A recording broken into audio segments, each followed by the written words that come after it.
हे कालच मला आमचे महासचिव विनोद पवार यांनी मोबाईलद्वारे कळवलं आणि तुम्ही पाठवलेली प्रत वाचल्यानंतर थोडंसं मनाला वेदना पडणाऱ्यासारखं निर्माण झालं। कारण काही दिवसापूर्वी कलबडच्या ठिकाणचं वातावरण पाहिलं, त्या वातावरणामध्ये निवडणुकीच्या पिरियडमध्ये ज्या पद्धतीनं तिथे जाती येथे शब्द वापरला गेला, तो शब्द एवढा खतरनाक होता।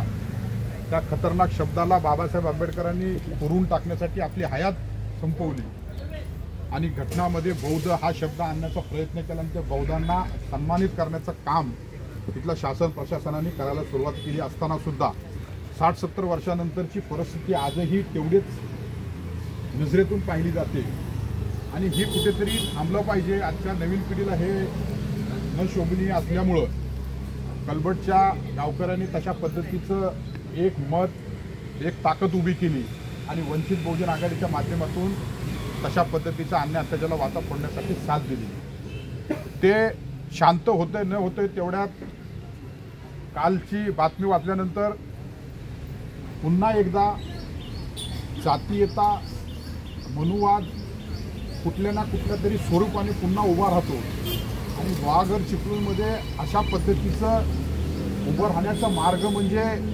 यदाकदाचित आम्ही सगळे एक नसल्यामुळं किंवा आम्ही ज्यांना प्रतिनिधित्व देतो, आम्ही ज्यांना नेतृत्व देतो त्यांच्या पाठीमागे गाफिलतेने राहतो।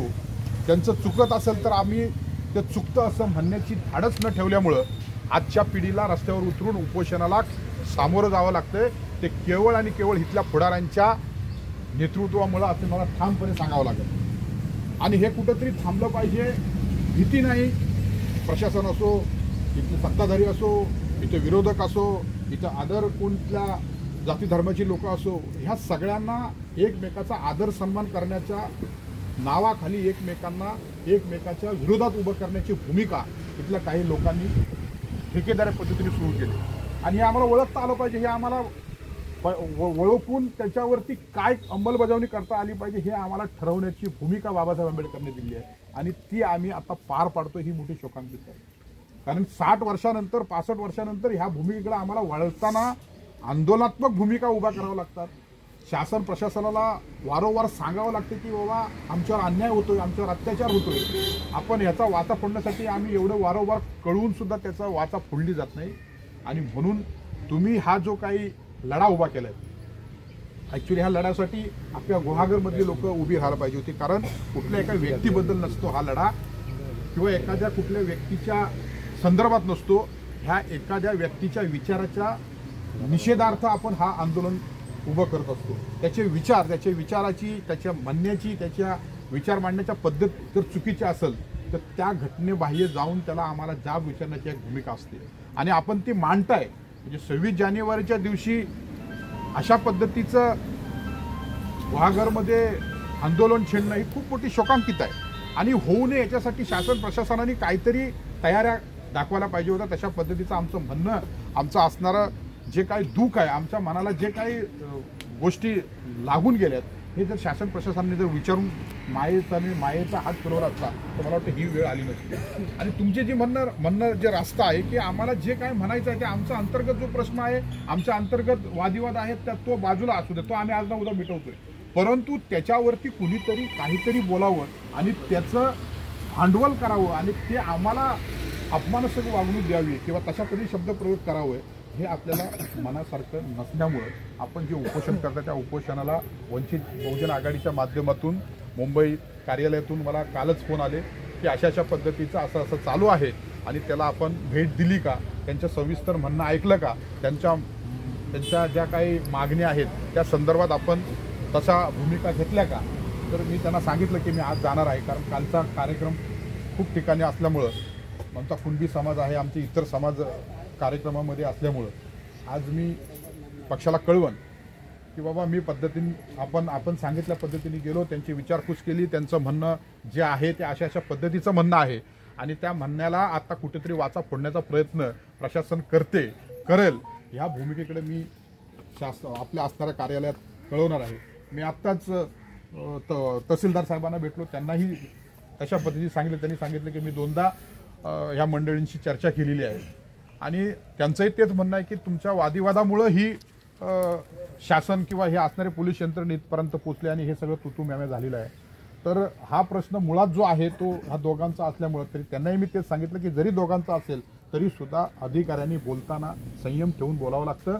कारण आपण प्रतिष्ठित लोक आहोत, आपण आपल्या हातामध्ये आपली हॉट सीट असते, आपल्याकडं लोकांचा बघण्याचा दृष्टिकोन वेगळा असतो, आपल्याकडं अधिकाराचा मायबाप म्हणून बघण्याचा दृष्टिकोन असतो. तो मायबापचा अर्थ काय तो आपण समजून घेऊन तसं वागलं पाहिजे. परंतु जे काही शब्दप्रयोग झाले असतील त्याबद्दल मी त्यांना म्हटलं की आपण त्यावेळी जर दिलगिरी व्यक्त केली असती तर मला वाटतं हा वेळ आली नसती. ठीक आहे, असो. मी त्यांना सांगितलं की SP हे एक त्यांचा जो अधिकार असतो, ज्यांना त्यांना एक पॉवर असते काही गोष्टीला हे करण्याचं, तर आपण SP बोलवा, SP समोर त्यांना म्हणणं त्यांचं मांडू द्या. त्यांचं जे काय त्यांच्या मनात दुःख झालं, जे काय त्यांच्या मनाला जे काय वेदना झाले ते त्या अधिकाऱ्यांसमोर मांडू दे, प्रशासनासमोर मांडू दे, तिथल्या मायबापासमोर मांडू दे की साहेब असं नाही असं आहे. कारण उद्या आज अशा पद्धतीचं जर वक्तव्य केलं, उद्या अन्य दुसऱ्या कुठल्या तरी स्वरूपाने ह्या सगळ्या गोष्टी उभ्या राहू नये, हे कुठंतरी थांबलं पाहिजे, कुठल्या तरी बाजूने हे अशा गोष्टी होऊ नये. आणि म्हणून मी त्यांना विनंती केलेली आहे की आपण SP आणावं आणि SP आणून इथे त्यांच्यासमोर बसवावं. ही काही वेगळी लोकं नाहीत, ती काही वेगळी लोकं नाही आहेत, हे आमच्याच समाजाचे लोक आहेत, हे शिवराय फुले आंबेडकर मांडणारे लोक आहोत, बुद्धांच्या विचाराने चालणारे लोक आहेत. त्याच्यामुळं दोघांचाही समंजसपणा काढून ह्या मार्गाने अशा पद्धतीचं अधिकाऱ्यांनी बोलू नये, या भूमिकेकडं SP बोलवा, त्यांची चर्चा होऊ द्या, त्यांचं सगळं काही मनातलं सगळं क्लेश निर्माण जे झाले ते साफ होऊ द्या आणि त्यानंतर त्यांचं जे म्हणणं आहे ते तुम्ही ऐकून घ्या आणि तशा पद्धतीचा आपण निर्णय घ्यावा अशी मी त्यांना विनंती केलेली आहे. मी आपल्याला एकच विनंती करेन की ज्या पद्धतीने हे काय उभं राहिलेलं आहे, जे काय हे काय करण्यात येतंय त्याचा गैरवापर दुसरा कोणी घेऊ नये किंवा आमच्यावरती कोणीतरी दुसरा गैरवापर करण्याचा प्रयत्न करू नये, याची आपण पहिली अंमलबजावणी लक्षात घेऊन काम करावं. आणि जे काय तुमची मागणी आहे त्या मागणीला वंचित बहुजन आघाडी अग्रेसिव्ह असेल. जिथे जिथे तुम्हाला वाटेल की अण्णा जाधव किंवा वंचित बहुजन आघाडीला बोलवावं, पाचारण करावं, आपल्या म्हणण्याच्या व्यतिरिक्त वंचित बहुजन आघाडी कोणताच निर्णय घेणार नाही किंवा जाणार नाही, हे मी आपल्याला ग्वाही देतोय. प्रत्येक आंदोलनामध्ये वंचित बहुजन आघाडी पाठीमागे असेल, ह्या उद्देशाने मी आज तुम्हाला पाठीमध्ये जाहीर पाठिंबा देतोय. उरलं त्या लोकांची मंडळी त्यांनाही मी विनंती करणार आहे की आपणही समंजसपणाने काही गोष्टी घेतल्या पाहिजे.